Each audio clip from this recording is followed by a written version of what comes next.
மக்கள் பிரச்சனைகளை பேசுறதும் ஒரு அரசு எடுக்கக்கூடிய நடவடிக்கைகளுக்கான அக்கௌண்டபிலிட்டி பொறுப்புணர்வை அங்கே ஃபிக்ஸ் பண்ணுறதுங்கிறதுனா சட்டமன்றம். ஆனால் அங்கே அதை கடந்த ஒரு ஒரு பொலிட்டிக்கலாக அந்த விஷயங்கள்லாம் அங்கே அணுகப்படுதா, சட்டமன்றத்தில் அணுகப்படுதா? கண்டிப்பாக இல்லைன்னு சொல்லவே முடியாதுல்ல. அதுக்கு இல்லையே சட்டமன்றம். இல்லை இல்லை, நீங்க பொலிட்டிக்கலாக சட்டமன்றம் அரசியல் இப்போ நம்ம வேற எங்க நடக்குது? இப்போ நீங்க ஷாம் சார் சொல்லும்போது சொன்னாரு டீலிமிட்டேஷன்ஸ் எதை நோக்கி போகுது அப்படின் போது ஒரே நாடு ஒரே தேர்தல் ஒரே நாடு election, one nation one election சொன்னாரு. 100% உண்மை. அதோட பேஸ் தான் அந்த டீலிமிட்டேஷன்ஸ்க்கான பிளானையும் அவங்க கொண்டு வராங்க. இதை நாங்கள் இப்படி கொண்டு வரோம் அப்படின்னு சொல்லிட்டு. ஸோ இதில் இருக்கிற உள்ள என்னென்ன மாதிரியான விஷயங்கள் கொண்டு வந்திருக்காங்கன்றதை பார்க்கும்போது நமக்கு தெரியும்.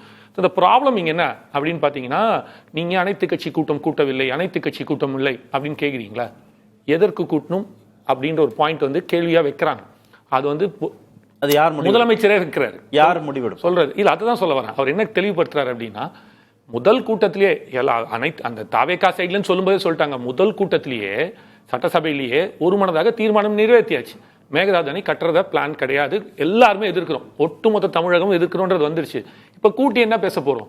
அதே தான் சொல்ல போறோம். அனைத்து கட்சி கூட்டம் கூட்டி இந்த தீர்மானத்தை கொண்டு போய் வைக்க போறோம் அப்படின்னு தான் நம்ம சொல்ல போறோம். இல்ல அந்த பாயிண்ட்குள்ளதான் அனைத்து கட்சி கூட்டம். ஏன்னா இப்ப நீங்க வந்து இது நாள் வரைக்கும் ஆண்ட அதிமுக திமுக அரசுகளுடைய முடிவுகள்ல இருந்து நீங்க வேறு ஒரு திசை நோக்கி நகர்றீங்க.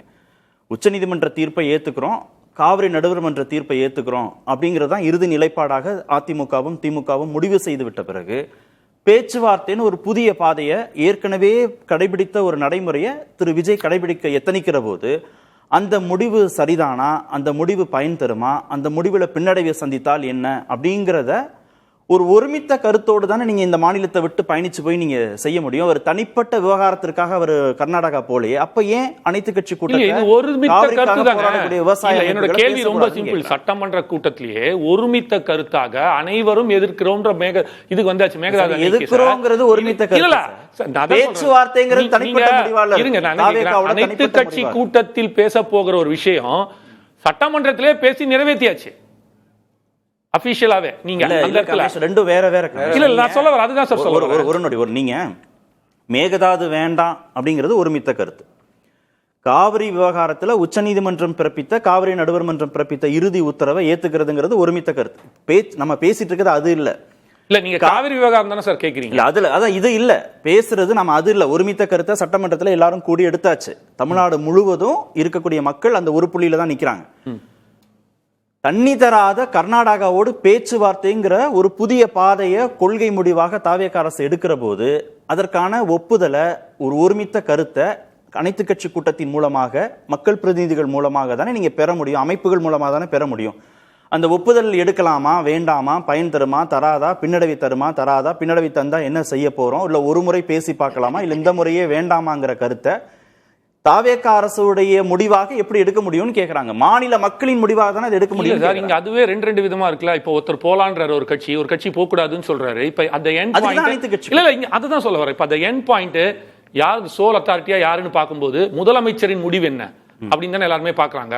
சோ அப்ப அந்த முதலமைச்சரோட முடிவு என்ன சொல்றாரு? அவரு நான் அவமானப்பட்டாலும் பரவாயில்ல போறேன். பிரியன் சார் சொல்லும்போது சொன்னாரு, இது வந்து 150 வருஷம், இது 15 வருஷமா நம்ம போராடிட்டு இருக்கோம், திமுக அதிமுக செய்ய முடியலையே அப்படின்ற மாதிரி ஒரு பேச்சு வரும். அதனால உச்சநீதிமன்றம் போராடுறாங்க போது அது எப்ப சொல்றாரு? கர்நாடகா முதல்வர் வர வேண்டாம்னு சொன்ன பிறகு சார் அப்படி பாத்தீங்கன்னா அபிஷியல் அனௌன்ஸ்மெண்டே வரவே இல்லையா தமிழக அரசு கிட்ட?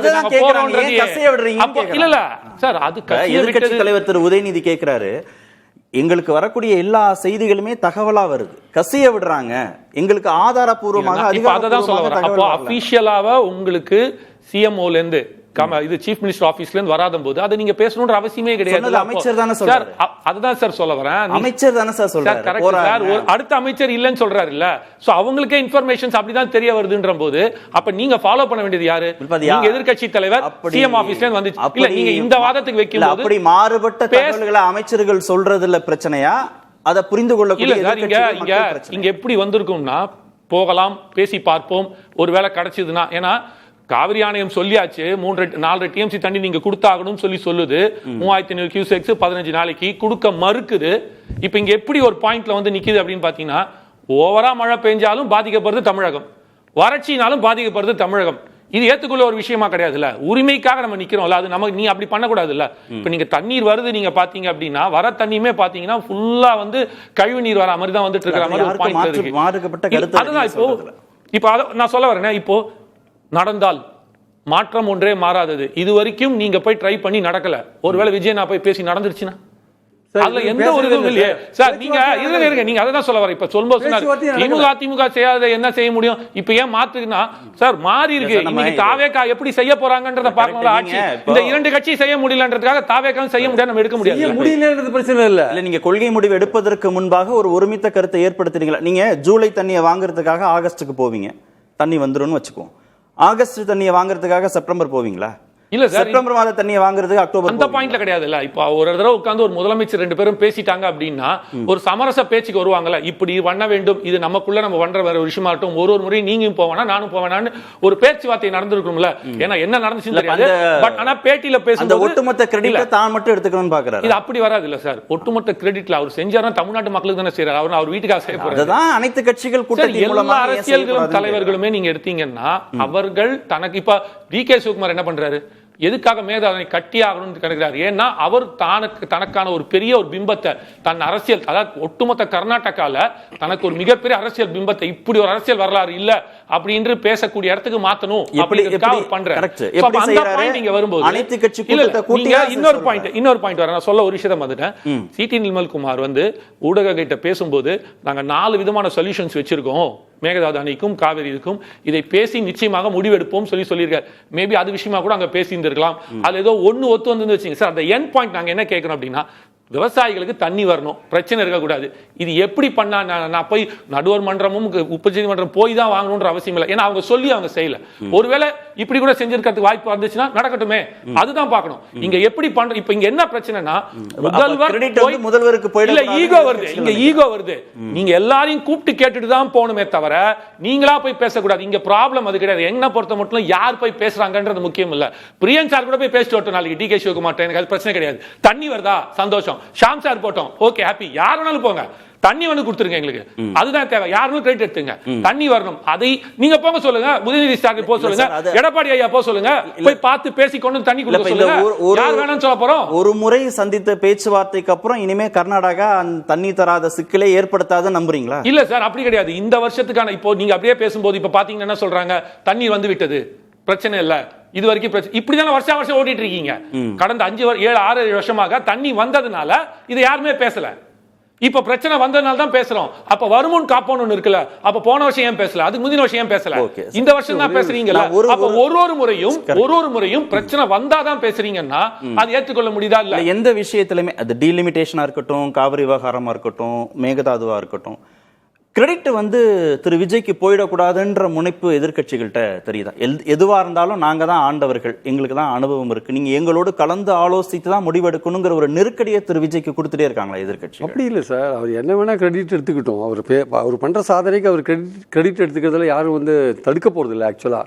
பட் ஒரு எஸ்டாப்ளிஷ்டு மேட்டர்ல ஒரு பெரிய நீண்ட வரலாறு உள்ள ஒரு பிரச்சனையில இறுதி கட்டமான ஒரு முடிவு எடுத்த பிறகு வேற விதமான கொள்கை முடிவும் எந்த கவர்மெண்ட்டும் எடுக்கிறதுனா அதுக்கு மக்களுடைய ஆதரவு வேணும், இங்கே இருக்கிற சர்வ கட்சிகளோட ஆதரவு வேணும், முக்கியமாக விவசாயிகளோட ஆதரவு வேணும். அந்த விவசாயிகள் வேண்டான்றாங்க. ரெண்டாவது ஆகஸ்ட் 2ஆம் தேதி இன்னைக்கு சிவகுமார் சொன்ன பிறகு நிர்மல்குமார் என்ன தெரியுமா அறிக்கை விட்டாரு, எங்களுக்கு அந்த மாதிரி போகிற மாதிரி ஐடியாவே இல்லை, சுப்ரீம் கோர்ட் தான் எங்களுக்கு இறுதி, நாங்கள் கதவை தட்டுறது சுப்ரீம் கோர்ட் கதவை தான் இறுதியாக தட்டுவோம். அப்போ இன்னைக்கு விஜய் சொல்கிறாரு இது மாதிரி, ஆமாம் நான் போகிறதா இருந்தால் அவமானப்பட்டாலும் பரவாயில்ல இன்னைக்கு சொல்கிறாரு. அப்போ அன்னைக்கு ஆகஸ்ட் 2 இன்னைக்கு நிர்மல்குமார் சொன்னது என்ன, போகிற மாதிரி எங்களுக்கு ஐடியாவே இல்லைன்னு எப்படி சொன்னீங்க? அப்போ டிரான்ஸ்பரன்சியே இல்லையே, வெளிப்படைத்தன்மையே இல்லையே. வேளாண்துறை அமைச்சர் ஒரு கருத்து, சட்டத்துறை அமைச்சர் ஒரு கருத்து, நிர்மல்குமார் ஒரு கருத்து. அது மட்டும் இல்லை, ஆகஸ்ட் 3ஆம் தேதி நீங்கள் ஃபைல் பண்ணுறீங்க சுப்ரீம் கோர்ட் கேஸில், அதில் என்ன தெரியுமா ஃபெயில் பண்றீங்க, ஒழுங்காற்று குழு ஜூலை 30th 31st கொடுத்த அந்த 3500 கியூசெக்ஸ் இருக்குல்ல, அதை கூட தான் நீங்கள் ஆகஸ்ட் 3ஆம் தேதி ஃபைல் பண்ணுறீங்க. அதுக்கு நடுவில் மழை பெஞ்சு தண்ணி வந்துட்டு இருக்கு.